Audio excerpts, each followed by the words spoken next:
Hey folks, let me tell you about one type of realtor you should watch out for, and then get into the latest home prices and insights for Peel and Durham region for week ending April 19th, 2023.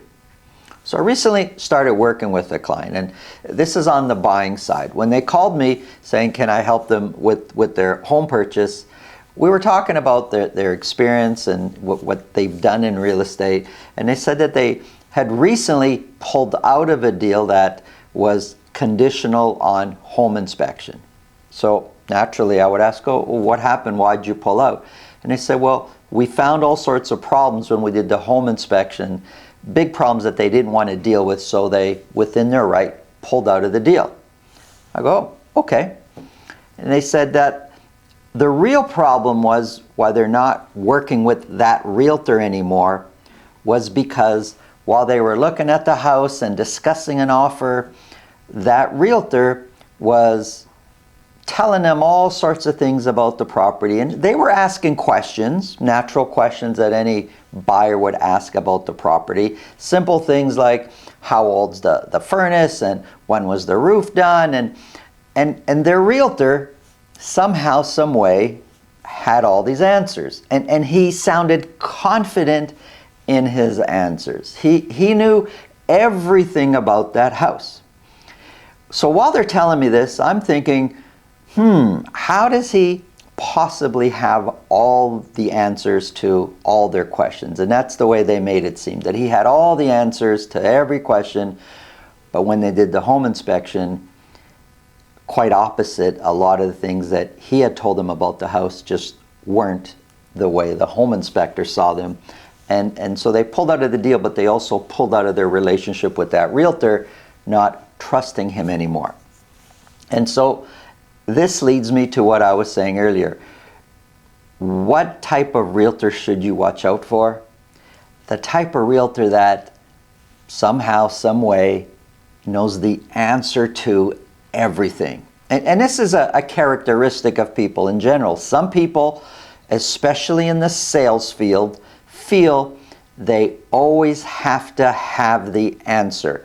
No matter what the question is, they have an answer, and they'll say it with confidence, and you will believe them, but it's just not true. And this could be for any industry. It could be the car industry. It could be, you could be selling lumber at the lumber store. Every time you ask a question to these people, they know everything about everything. And it's just impossible to know. These types of people are uncomfortable saying, I'm not sure what the answer to that is, but I will find out. I'm comfortable saying that. Many people are comfortable saying that. I can't possibly know everything. It's not like I'm selling shoes where it's the same shoe every single day and I can become an expert at that shoe. When it comes to real estate, every home, although it looks the same from the outside, brick and a roof, every home is different. Every situation is different. Every circumstance is a little bit different. And these are not my personal properties that I've lived in. I'm seeing the house often the first time, just like my buyer client is seeing it.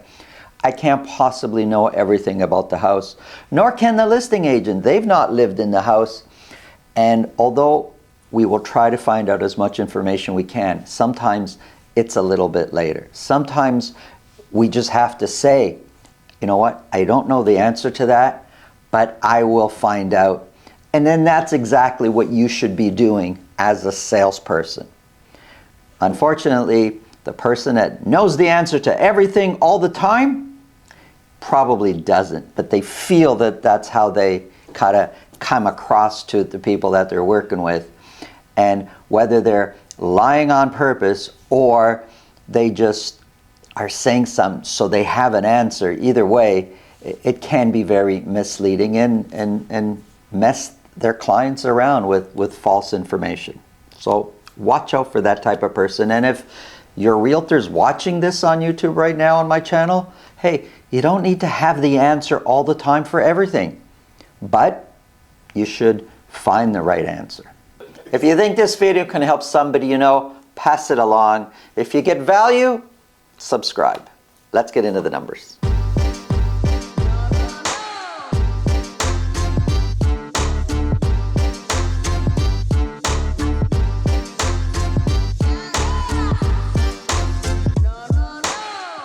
you want to speak with me about your real estate situation, selling, buying, it's really simple. Below this video in the description there's a link to my calendar. Click on that, book a time that's convenient for you. This way I'll know ahead of time and I'll make sure my schedule is organized so we can talk about whatever's on your mind.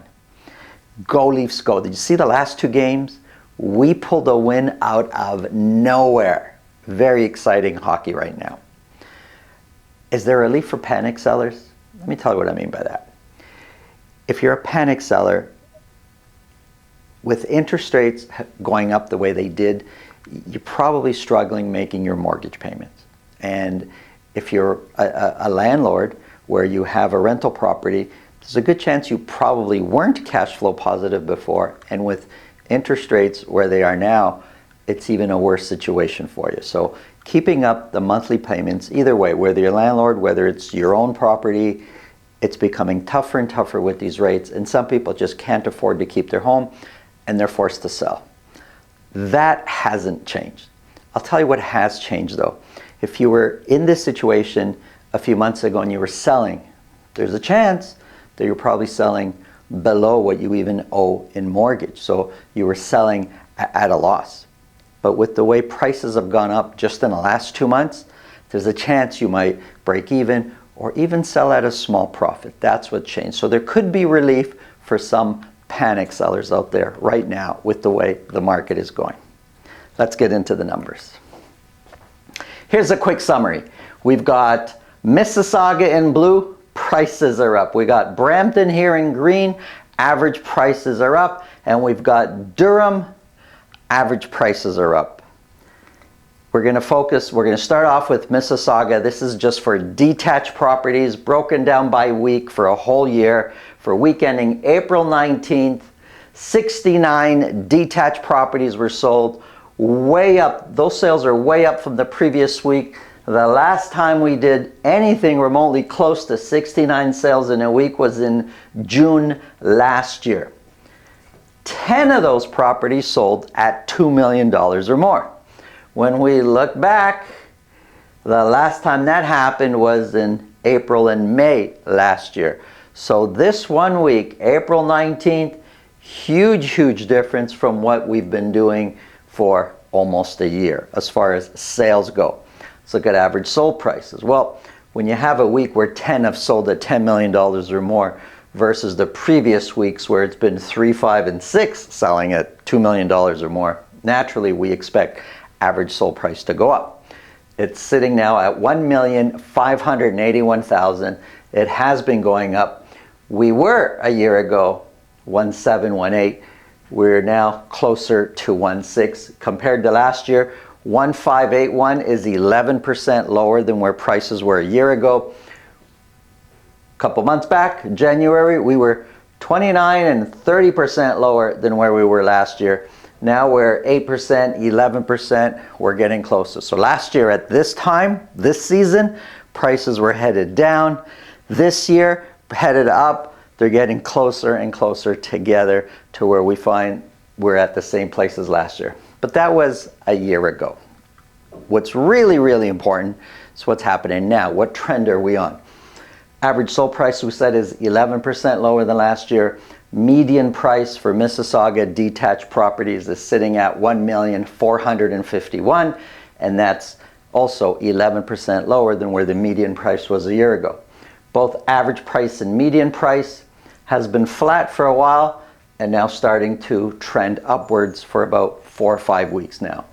The dotted line is the 4-week moving average. That's what I'm kind of looking at to figure out the trend. Let's look at sales. The orange, those are this year's sales. The blue, that's last year. We've been way off the pace from what we were selling last year, but this week we're selling more than what we sold last year at this time. And the amount of property selling at list price or more has also been increasing. We were in the 18, 20, 30, we're now at 48% of properties selling at list price or more. Listings still lower than last year, up slightly from the previous few weeks. Months of inventory has steadily been coming down. We're now sitting at 0.9 months of inventory. If you're joining us for the first time, Months of inventory really is the relationship between supply and demand. The lower the months of inventory, the greater pressure on prices to go up. And the reverse. As months of inventory climbs, prices tend to come down.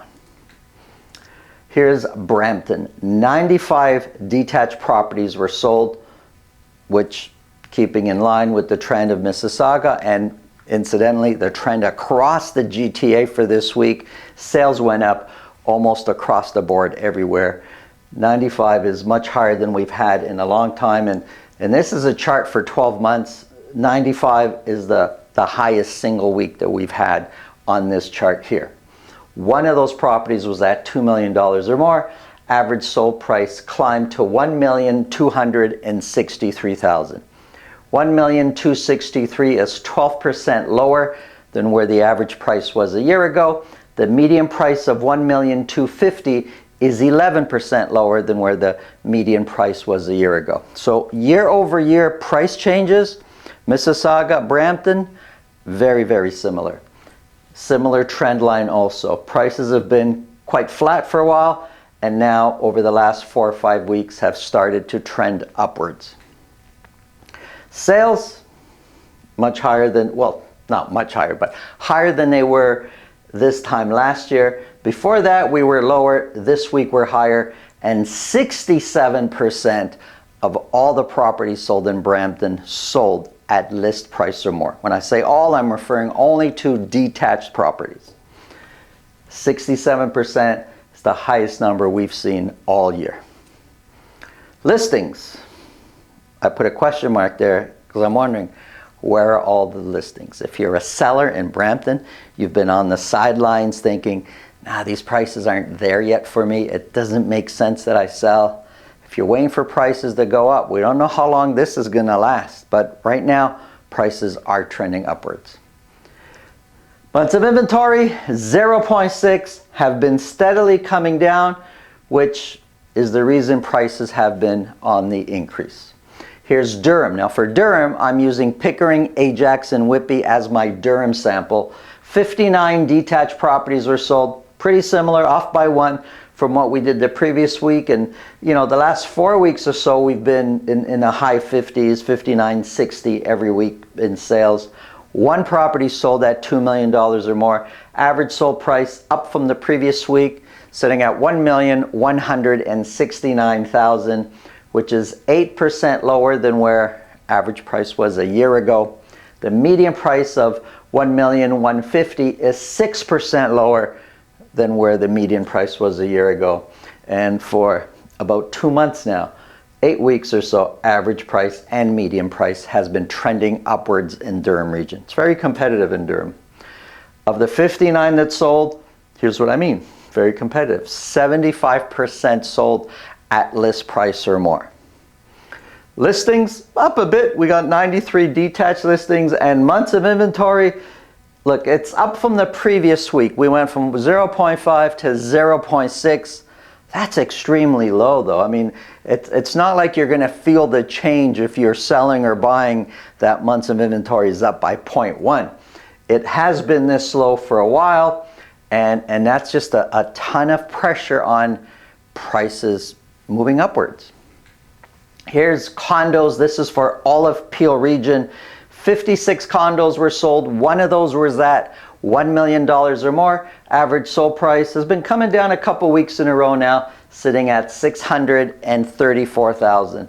634 is 7% lower than average prices a year ago. The median price of 604 is 8% lower than the median price a year ago. So we're behind from last year, but for 2 or 3 months, average and median price has been trending upwards for condos.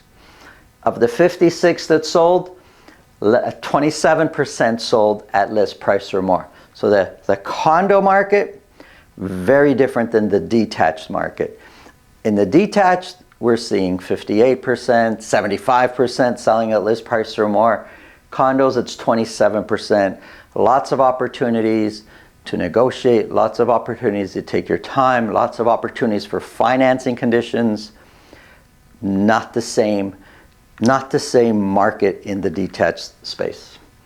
94 condos were listed, and months of inventory has been steadily coming down, now sitting at 1.3 months of inventory. Here's a quick summary of months of inventory. Now, seller's market is below 4 months of inventory. When you're down here, 0.6, 0.9, that's an extreme seller's market. Now, we were in extreme seller's market the beginning of last year, and prices were going through the roof. The reason they're not climbing as aggressively right now, although they still are climbing, but they're not as aggressively, is just because of the new interest rates that we're dealing with now. Affordability, buying power is very different. But prices are climbing. Don't, make no mistake there. The evidence is there. We see it in the field. We see it working with buyers and sellers. It's aggressive out there. Who you hire matters. Make sure you're working with someone that can navigate this kind of market for you. Have a great day. Thanks for watching.